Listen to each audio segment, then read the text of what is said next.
Yo, aujourd'hui on est dimanche, tu sais ce que je pense des dimanches, donc on va aller tout de suite dans le vif du sujet parce que j'ai juste envie de rentrer chez moi. J'ai eu du mal à sortir de mon lit ce matin. Je suis passé à la salle de sport.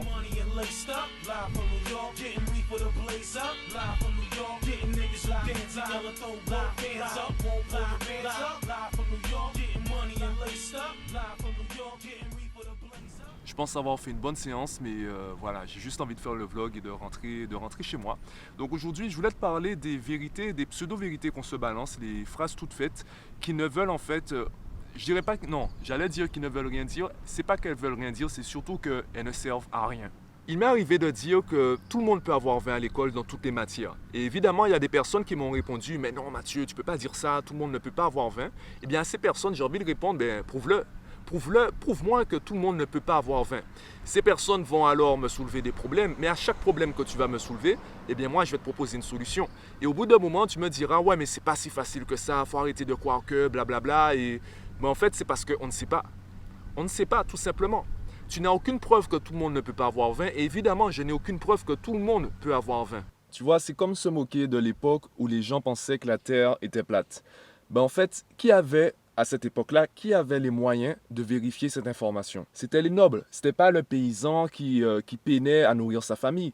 Lui, ben justement, il passait ses journées à labourer son champ, il passait ses journées, en fait, à essayer de survivre et à nourrir sa famille. Donc, quand les nobles, ces gens qui passaient leur journée à étudier, quand les nobles donnaient une information, eh bien, les paysans y croyaient. Les paysans n'avaient aucune raison de les contredire. En fait, ils n'avaient aucune preuve, ils n'avaient aucune possibilité de contredire les nobles, de contredire les intellectuels. Donc, quand les nobles ont dit, je dis les nobles, je ne sais même pas si c'est le terme le plus approprié, quand on va dire les intellectuels de l'époque disaient la Terre est plate, eh bien, ils y croyaient. Et si quelqu'un voulait prouver le contraire, il fallait que cette personne se prépare. Et Galilée, peut-être qu'il ne s'est pas assez préparé. Voilà.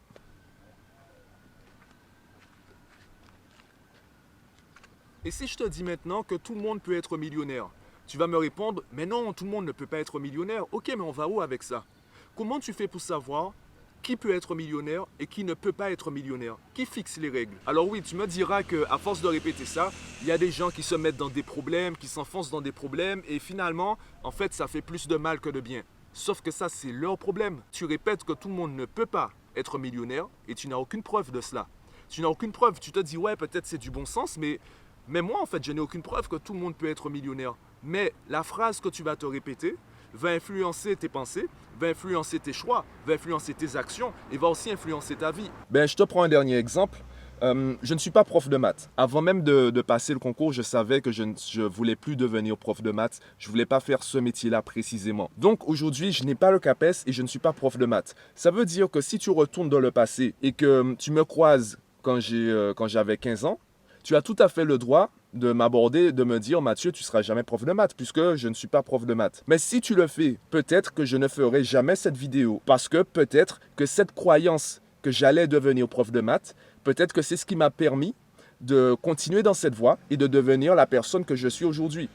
Et tu as bien entendu, j'ai dit peut-être, parce que en fait, la vérité, c'est que je ne sais pas, on ne sait pas. Et les questions du style comment serait ma vie si j'avais fait tel choix, en fait, on s'en fout parce que on ne sait pas, tu ne sais pas en fait. Voilà, il n'y a pas de bonne, mauvaise décision. Tu prends une décision, tu fais des choix et tu ajustes après. Est-ce que ça aurait été différent? En fait, tu ne sais pas. Parce que si toi, tu avais fait un choix différent, peut-être que les personnes autour de toi auraient fait un choix différent aussi. Donc, peut-être que ce n'est pas simplement ta réalité qui aurait changé, peut-être que c'est la réalité de tout le monde qui aurait changé, peut-être que tu serais dans une situation bien pire alors que tu aurais fait un meilleur choix. Parce que tu n'es pas la seule personne qui aimerait retourner dans le passé. Tu n'es pas la seule personne qui aimerait faire un autre choix. Pas forcément un meilleur choix, mais en tout cas un autre choix. Donc tout ça, on ne sait pas. Moi aussi, il m'arrive encore de faire des suppositions, de repenser à ma vie, etc. Et justement, j'apprends à les diminuer de plus en plus. J'apprends à en faire de moins en moins parce que ça ne sert à rien. En fait, le plus important, c'est de dissocier les vérités des suppositions qu'on ne peut pas vérifier. Dire que tout le monde peut être millionnaire ou tout le monde peut avoir 20 à l'école, que tout le monde peut, je ne sais pas, ou tout le monde peut être prof de maths, tout ce que tu veux, ce sont des suppositions qu'on ne peut pas vérifier. Est-ce que c'est une vérité? Est-ce que c'est un mensonge? En fait, on s'en moque. On s'en moque. Le plus important, c'est que ça t'aide dans ta façon de progresser. Évidemment, il y a peut-être une limite. De toute façon, tout excès nuit. Il y a peut-être une limite à ne pas dépasser. Il faut s'assurer qu'on soit toujours dans une phase d'amélioration, d'épanouissement et que surtout, en fait, on n'entraîne pas les autres dans notre chute, entre guillemets. Évidemment, il y a d'autres paramètres à prendre en compte.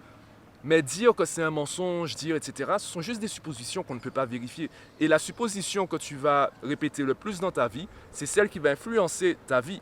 C'est comme les parents qui disent devant leurs enfants, ouais mais moi j'ai toujours été nul en maths, les maths et moi ça fait deux, les adultes qui répètent ça devant les enfants. Tu as envie de penser que ouais mais mon enfant n'est pas moi, c'est pas parce que moi je dis ça que mon enfant doit faire la même chose. Mais ce que ton enfant entend, c'est que si un adulte est capable de dire, mais en fait les maths et moi ça fait deux, je serai jamais bon en maths, l'enfant va se dire mais peut-être que c'est aussi valable pour moi. Peut-être qu'en fait, j'ai du mal en maths parce que je ne suis pas fait pour les maths. Donc peut-être qu'il vaut mieux que j'arrête de faire des efforts. Peut-être que ça ne sert à rien que je fasse des efforts. Parce que l'enfant, il ne sait pas. Allez, je te prends peut-être un exemple plus concret.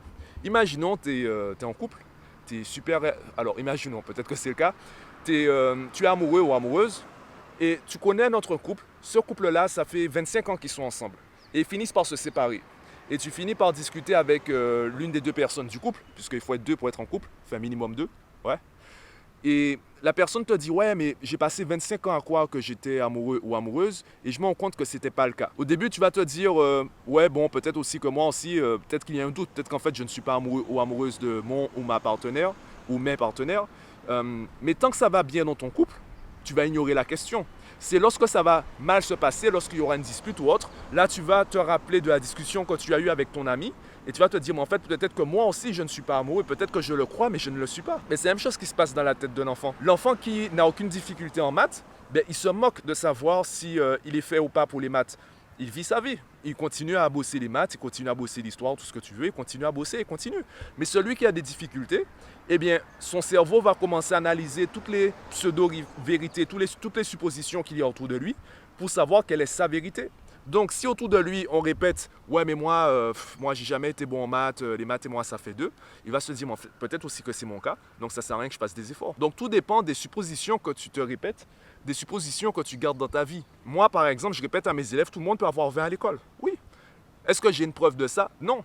Mais cette supposition me permet ou m'empêche de penser que cet élève-là ne peut pas. Parce que je ne sais pas quel élève peut avoir 20. Je ne sais pas, il n'y a aucun paramètre qui permet d'identifier les élèves qui peuvent, des élèves qui ne peuvent pas. Des enfants, des adultes, des êtres humains qui peuvent, de ceux qui ne peuvent pas. Donc, puisque je n'ai aucune grille d'évaluation pour mettre les gens dans des cases, eh bien, je préfère partir de la supposition que tout le monde peut. Voilà. Donc, tout dépend des suppositions qu'on se raconte. Et je répète, il est important de dissocier les vérités des suppositions qu'on ne peut pas vérifier. Et tant qu'on ne fera pas la distinction entre les deux, et tant qu'on continuera à parler sans réfléchir à ce qu'on dit, ben, voilà, je pense que tu peux terminer la phrase pour moi. Voilà. Voilà.